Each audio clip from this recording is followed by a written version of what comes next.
Okay, so I've got a theme in mind. There's something, a term came to mind the other day, around core beliefs, and the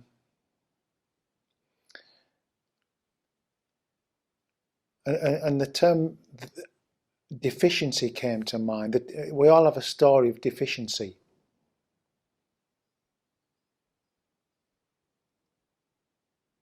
and I'm going to talk around that and the effects of that and what we do about it, because our core beliefs are central to the way we live our lives. They affect everything.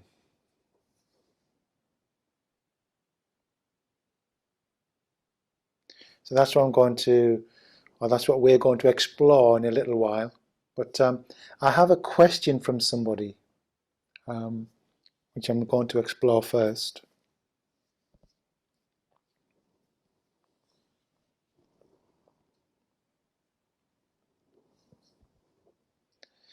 I'm going to have some pauses, some quiet moments, maybe short meditation. So they sent me a question.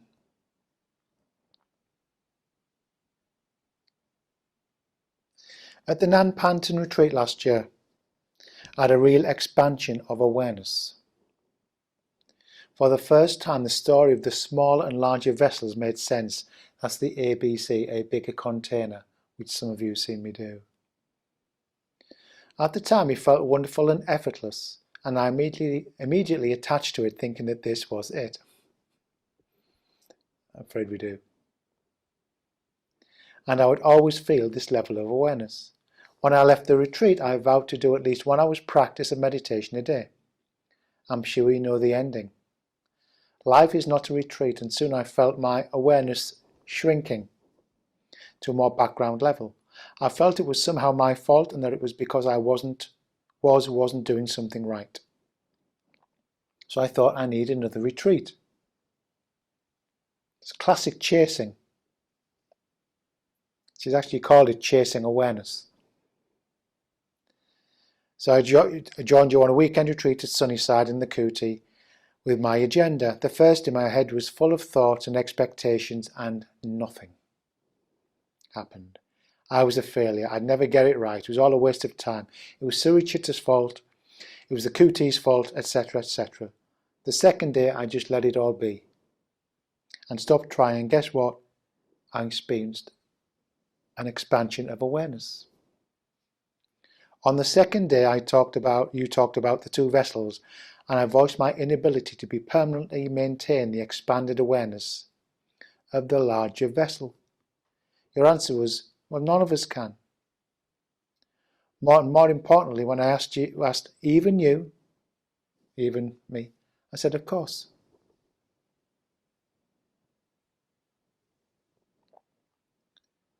The point. It was so important for me to hear that everyone's awareness shrinks and expands no matter how long they have been practicing, and that's okay. It's not a static thing, like a solid vessel. I felt that you were a little surprised by my question, and that you thought it was obvious. Well, in a sense I did, but I shouldn't assume. I think I was wrong to assume it. Then this morning I thought that if other members have fallen into the trap of clinging to a certain level of awareness and believing they're failing when they cannot fail. So first of all, the title of that, Chasing Awareness. That's what we do. We chase after things our whole life. And when we come into the spiritual life, the life of meditation, we carry on chasing something. Instead of it being a job or a person, a lover, a new car, it becomes an experience. That's our new promise. What's your promise?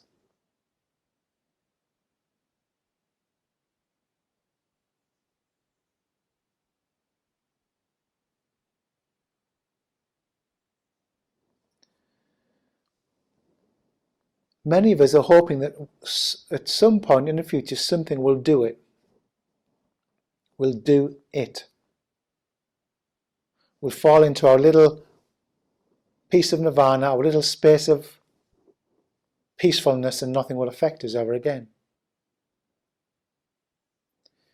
So if we go back to, in the Buddhist tradition, the cause of suffering, it's clinging. And that's what we do. We cling to an experience. We have an experience of what we call expanded awareness. And we cling to it. We try to grasp the ungraspable. Nothing in life is graspable.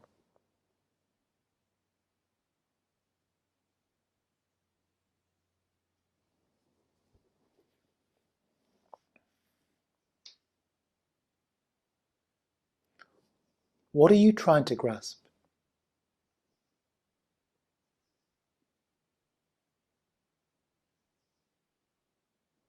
And when we go grasping and clinging, it creates tension and disappointment. It's another way of, some of you see me do the blowing up the balloon analogy or metaphor, where we blow up a balloon. Wake up in the morning and we blow up a balloon with all our expectations and demands. And life comes and pops it. Pop, bang, bursts it. But instead of learning from the disappointment, and I'm talking to everyone here, I'm talking to myself and everybody,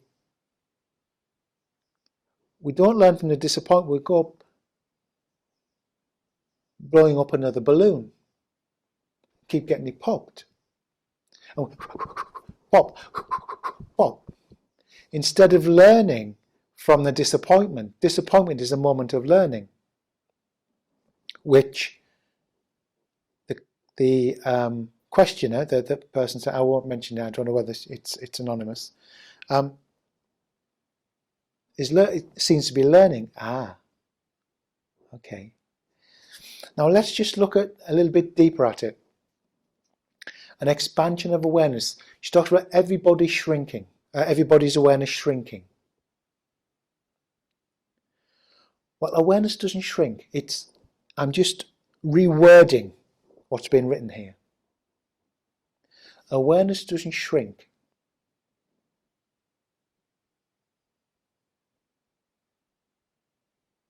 Because awareness is not a thing. So if something is not a thing, how can it expand? How can it shrink?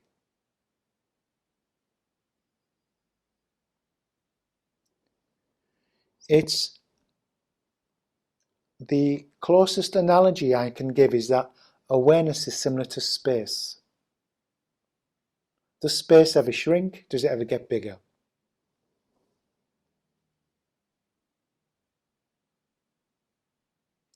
Now that is what seems to happen, but it's not what happens. Let's change the metaphor to that of the sky. Awareness is like the sky. The sky never changes, it never goes small, it never goes large, it never expands, never retracts. But what happens is it gets covered over by clouds. What happens to us, we begin to once again, when we've had an expanse of awareness, which, let me tell you, awareness is just one word for it. We can call it our true nature. And the reason we want it, and the reason the questioner here was desiring it, is because it's what we are looking for. Call it peacefulness, call it, some traditions call it God, an experience of God, an experience of, in the Sufi tradition they call it the beloved, of blessedness, being blessed. Awareness is just a term that is not loaded with any religiosity. Some traditions call it consciousness.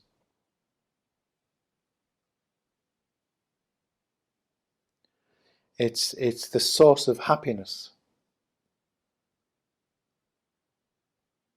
true happiness, not excitement, not the jolly happiness, a deep contentment.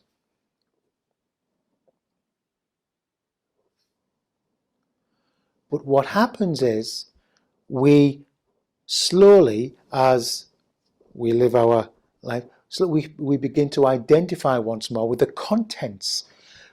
This question had an experience of the container, but then we seem to shrink back into the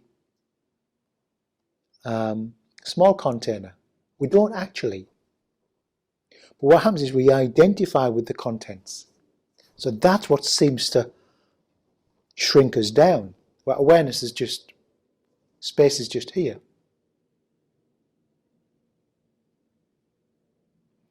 You can stand in a field. Let's say you're in a big field. And in the middle of a field is a little cabin. You're standing outside. It's vast. That's the experience that we could liken to the questioner here. The vastness. But then after a while we step into the cabin. Now spaciousness is still there. The field is still there. The vastness is still there. But we don't quite have access to it. We're in a cabin. But it doesn't mean spaciousness has vanished. We need to know how to get out of the cabin.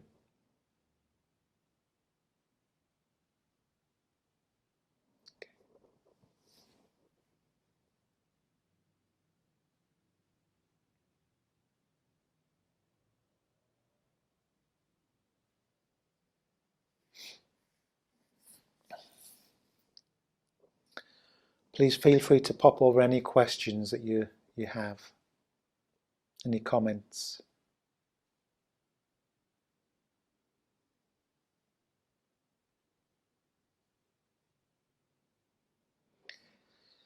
Is it clear? Is there something that needs pulling apart there? Needs explaining?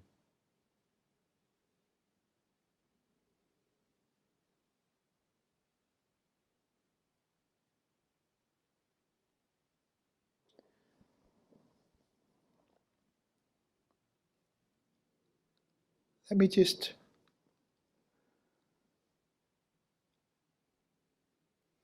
it's like we go chasing after this.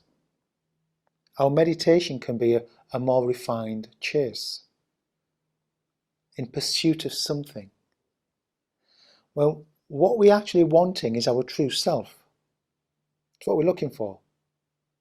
And where's our true self? Over there? Over there? Behind us? Is it back in yesterday? Is it there? Is it in tomorrow?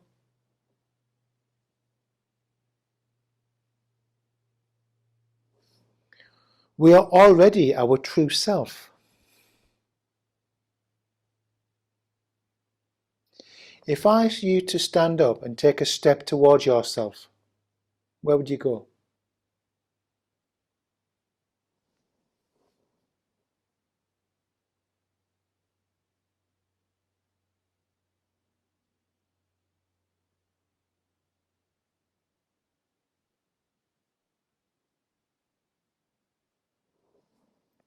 When we chase something of this nature, it's like standing, I'll come back to that, Mariana, good point.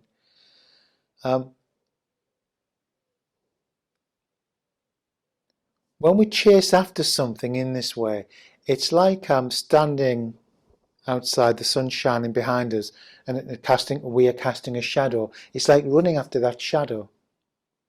We step forward, the shadow goes forward.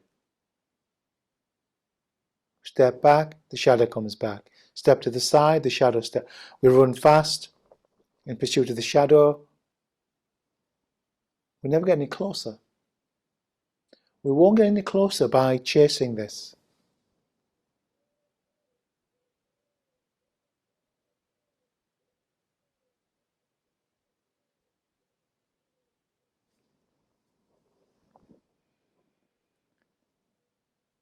How far are you away from yourself?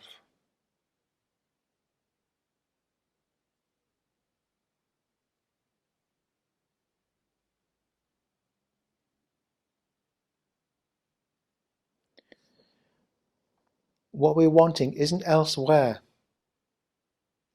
It's seeing who we are more clearly, which is what meditation is about. Seeing what prevents us from experiencing this, the jewel that we talk about. Okay. Meditation was a way to hide from the world for quite a while for me. Yeah, it was for me. That's how I started. I think a lot of us do. I felt like if I meditated enough and more and more and more, I wouldn't have to feel anything. I wouldn't have to open myself up to the world, because I didn't like the world.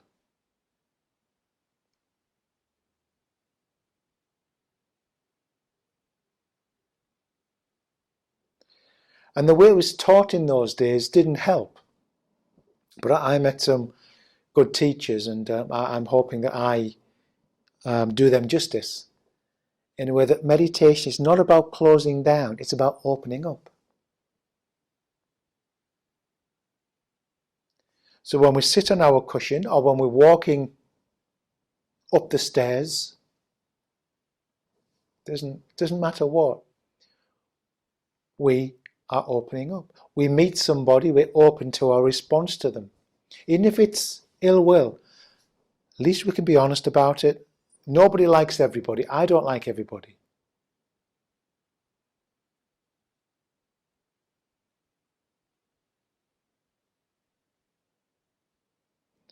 Thank you. Thanks, Marianne.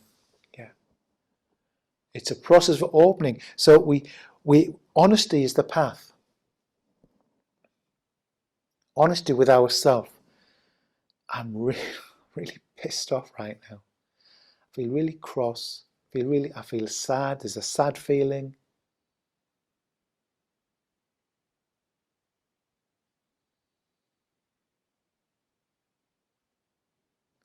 Let's just have a few moments. What's there for you?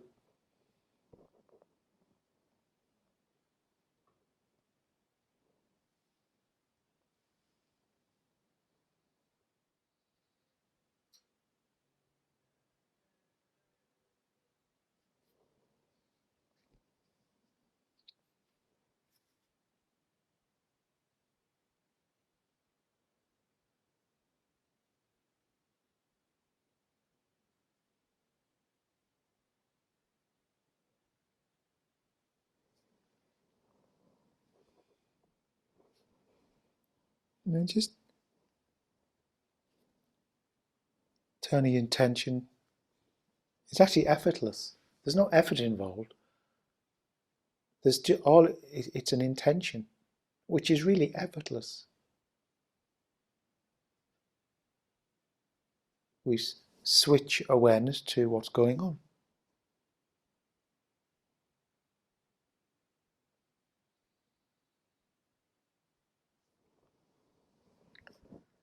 Sitting with a feeling is not easy, but I am learning to just be there without trying to change it. Absolutely.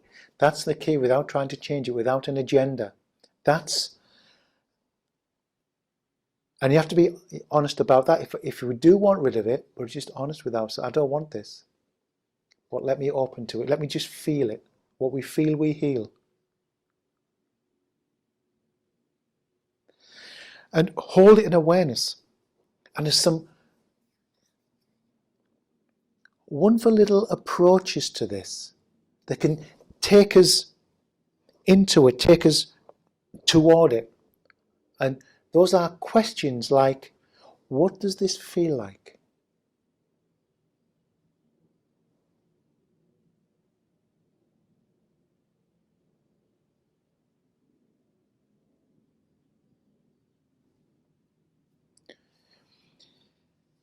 Let me find the center of this. Look for the center, the dead center of it. Find that solidity. Find what's solid about it.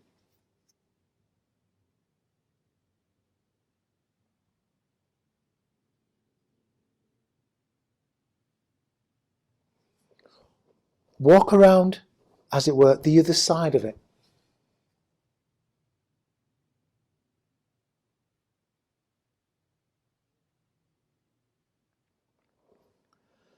And then there's another question you can ask yourself. And that question is something like, what is so unbearable about this when I don't think about it? Or, without thinking about it, what's so unbearable about this feeling? See, then we take the label off it. It maybe have a label of sad, which is fine, there's a sad feeling, but then we explore just the sensation. Just that, just the sensation. Everything is sensation. So it's like we peel the label off, peel it off, put it to one side, and we're with just that basic raw sensation. And you find that you don't know what it is. It has no center, it has no core, it's not solid, it's fleeting, it's changing, there's a transparency to it. It's our opinions and judgments that create the solidity of it, the concreteness.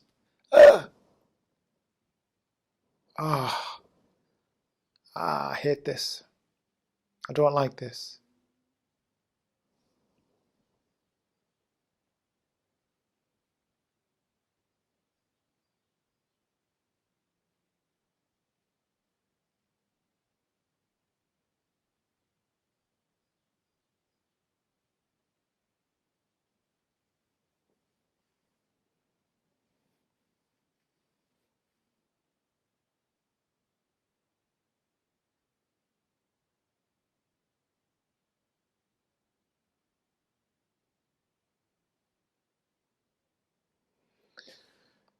So we're actually getting on to the theme. See, all this is connected.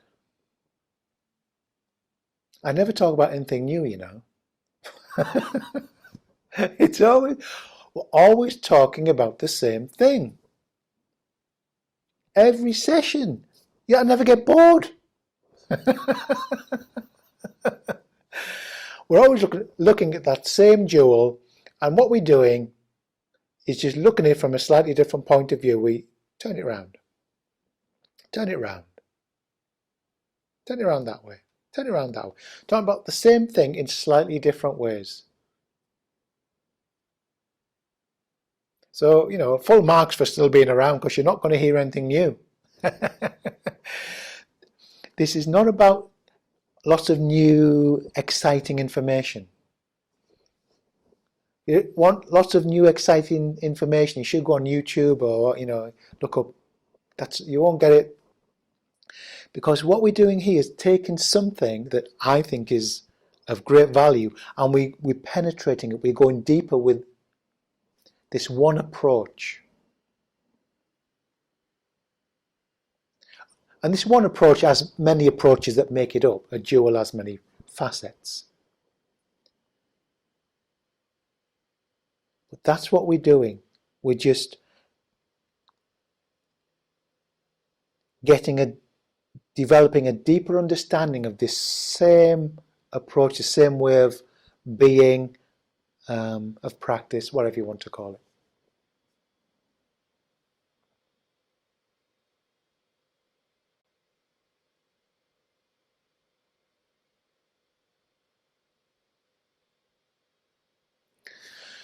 So when we are young, you know, from when we're born up to teenage years, we're very open and vulnerable. And what happens is that it's like I was downloading something the other day, and I thought, this is what happens to children. our parents and society download all their stuff to us, the next generation. It all gets downloaded. So download that. Yeah. We used to get hand-me-downs. We used to get, we used to get clothes given from our older brothers and sisters called hand-me-downs. Well, it's not the only hand-me-downs we get. Hand-me-downs of attitudes and behaviours and ways we think about ourselves, and where we feel about ourselves and think about others, think about the world. It gets downloaded. And what gets downloaded, because there's a story of deficiency.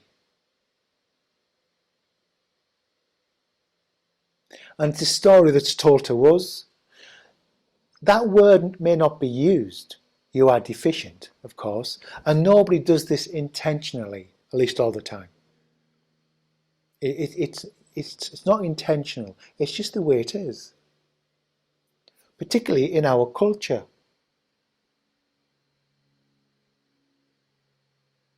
Or maybe not. Maybe it is, transcultural. I'm not sure, but I think to a degree it is actually. But yeah.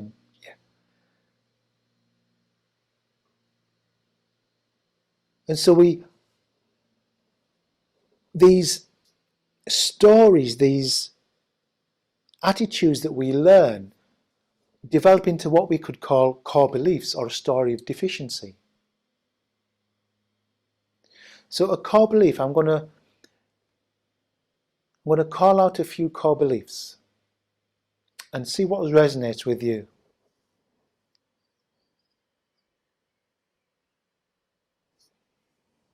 And it'll be in the body. I'm no good. I'm unworthy. I'm ugly. I'm invisible. I'm useless.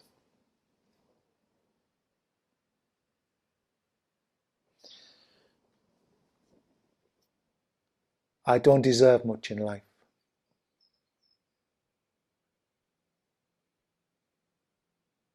Are you getting the message? There are just a few.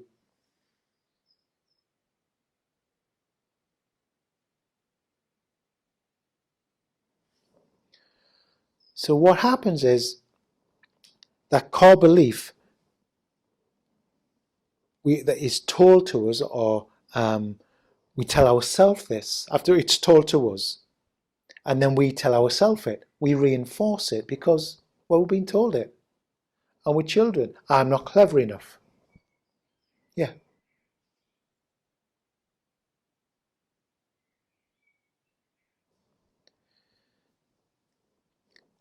And so we adopt that, and that core belief is lodged in the body. And our behaviours, the ways of being, our attitudes come from that core belief. It's like a web that crawls its way out into our everyday life. It affects everything we do. The way we stand, the way we talk, the way we respond to people, our job, whatever. The way we are with people.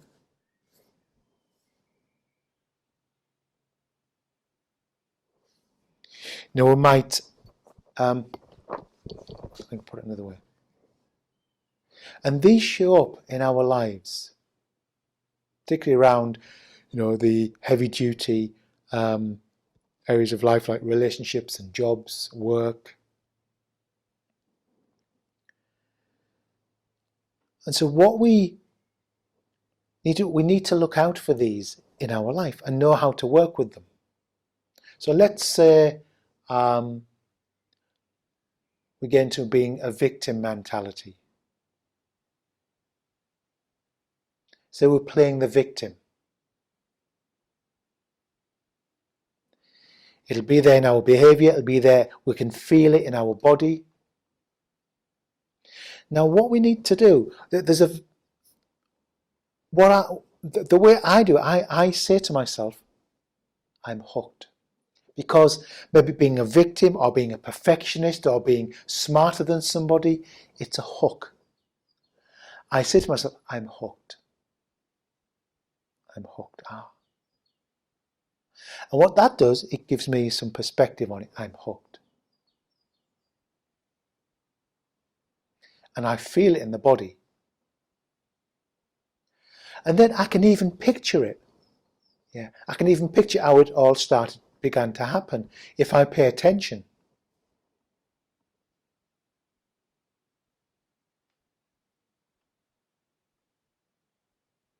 I can see how I used to do it with my mum or my dad or my sisters or my brothers, or maybe I'm being a bit dismissive of somebody, or I'm trying to dominate somebody. I'm hooked. It's a great little thing to be, I'm hooked. Then you've got it. At least you are looking at it. You might still act it out. It doesn't matter. But what you do, when you identify it, instead of identifying with it, there's a difference. I hope you see the difference. Identifying with it would be just in it. When you can identify with it, identify it, I'm hooked. I'm hooked into being a bully. I'm hooked into wanting to be right. Because if I'm not right, I don't feel good about myself. Because part of my core belief is X, Y, or Z.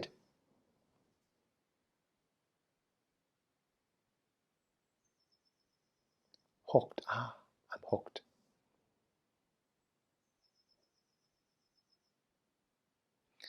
And then if I stay with it, if I stay in the body with that, it might be a pounding chest or a tension or a shrinking or whatever. It doesn't matter.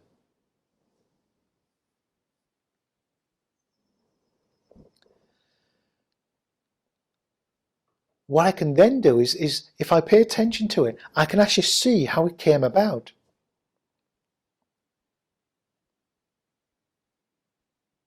And I'm still making tea or doing whatever I'm doing, but I can just, it came about, this is how it came about.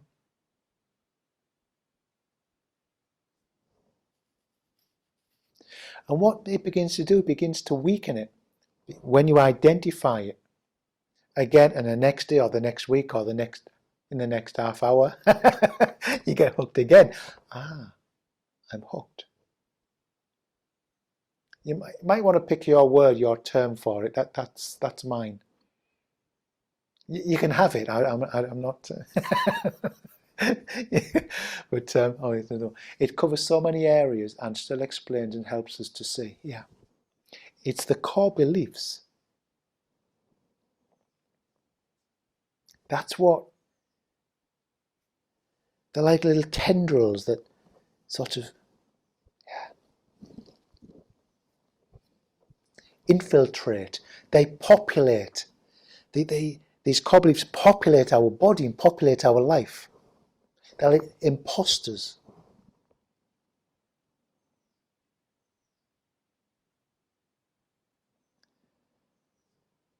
And so that's why in meditation sometimes we can go looking for them.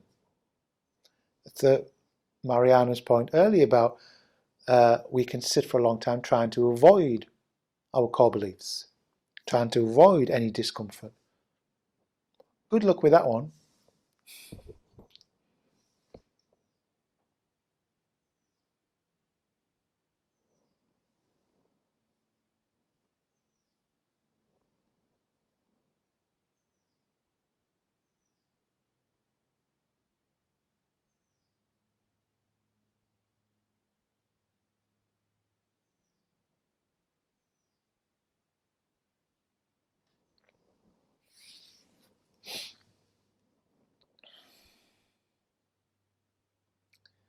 If there are any comments or questions, guys, do pop them over.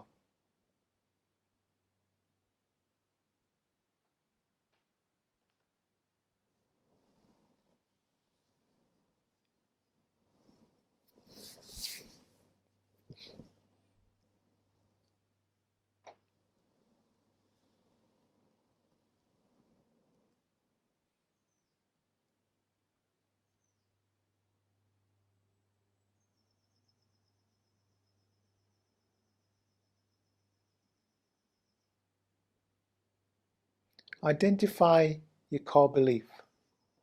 I'm no good. I'm not clever enough. I'm not bright. I'm ugly. I'm useless. I'm unworthy. I'm invisible.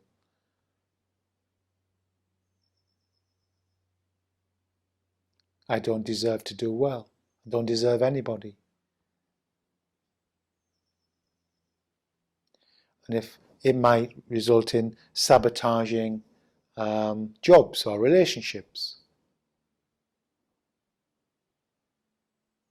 So if the saboteur's out, oh, I'm hooked. Oh, I'm hooked.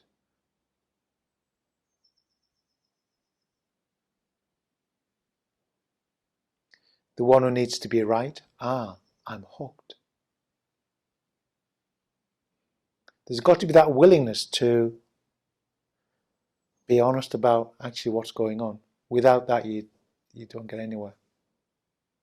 It's that basic, primary honesty with yourself.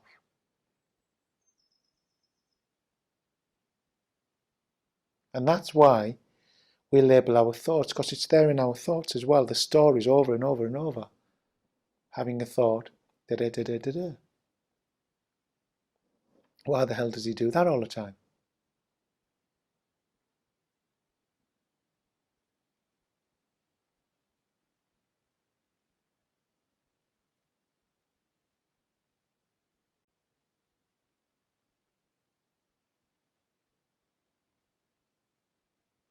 So let's just sit back, have a few minutes meditation, just a bit of quiet time.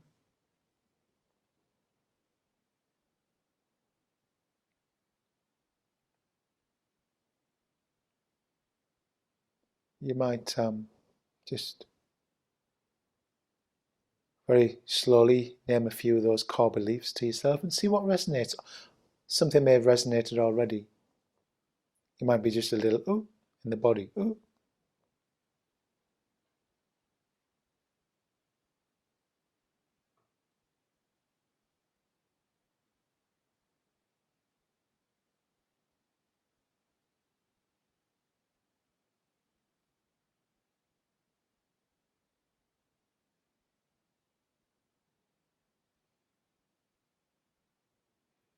And of course, we don't want to touch the deficiency.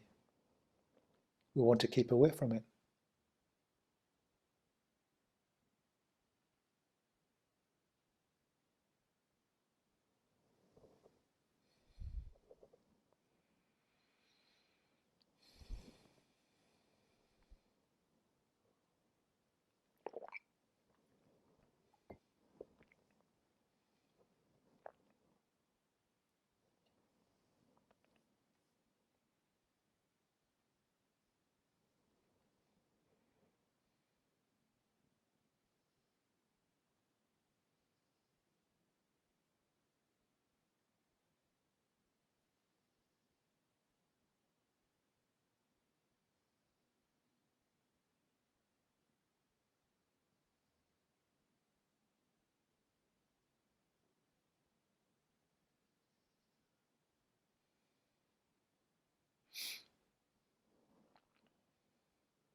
So you can carry on just being, well, you're going to be quiet anyway, but you might just want to have your eyes closed. I'm just want to end with a few pointers really for working with difficulties in daily life. Well, that's one area we've covered, where we're in one of those core belief attitudes and behaviors to I'm hooked.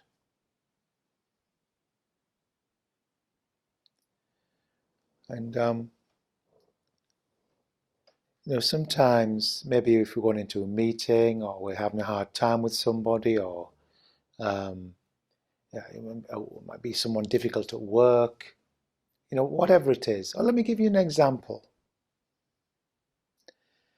When I lived in Newcastle in the mid-90s, early to mid-90s, there was this guy I used to go to have a coffee with, and he was a senior order member. And I don't think he was a bully, but he used to just say things, and I at the time I felt quite fragile, and not fragile, that's too. Yeah. I found it difficult.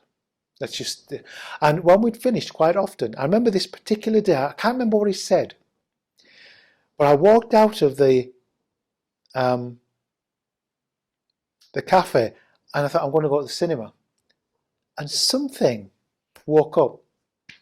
You're just avoiding feeling uncomfortable.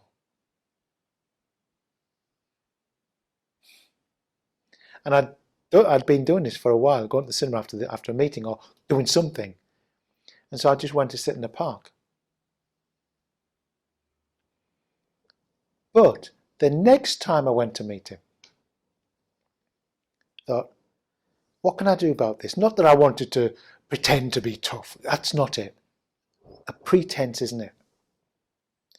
But I realised what I'd been doing. I'd been entering into that meeting with my head. I was already nervous before I got there,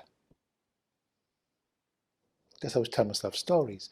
So I started to walk into the cafe. He was a good guy. He was lovely. We didn't realise his own power. He was from New Zealand. Really sort of, blunt New Zealander. So what I started to do, I started to go there, to enter into the cafe, even getting onto the metro, the underground, beforehand, and I'd begin the meeting about an hour, 30 or 60 minutes before, and I'd be in my heart. I'd be down here. And I'd start to notice the stories I would tell myself. Then I'd get nervous. So I'd just come back into the heart. There was still a sense of nervousness in the body, but I wasn't feeding it. That's the thing, I didn't feed it. I did, but I stopped doing it as much. And I'd enter into that difficult situation with my heart. And what I would do, my attention would be in there, but I'd stick my heart out a fraction of an inch. Just a fraction. Not like,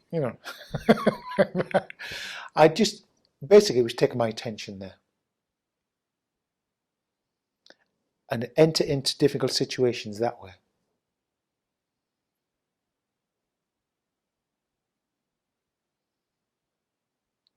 We can work with difficulties that were difficult situations. That's one of the ways that I used to do it, and I still do sometimes. Just try these for yourself. I'm just sharing with you things that have worked for me over the years, and things that my teachers have told me, my mentors have shown me.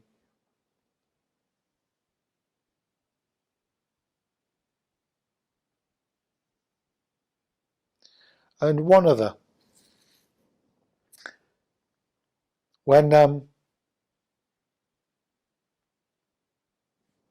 let's say when we're criticised or somebody says something, maybe a work colleague, and we want to, and it's not nice or it's challenging, and we want to attack back.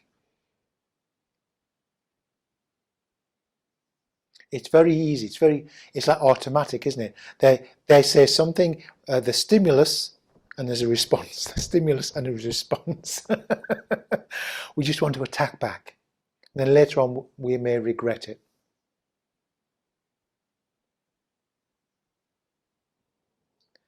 Now, what we can do is make friends with the breath in this situation. We can take our attention to the breath and to ride that that surge of emotion it wants to attack. It's like a wave. A wave comes up, it's there a second or two, and it crashes. We need to learn to ride that wave of attacking emotion. And it lasts about a second and a half. And then it crashes. There's still a residue, but that urge to attack has passed. And then we can, okay.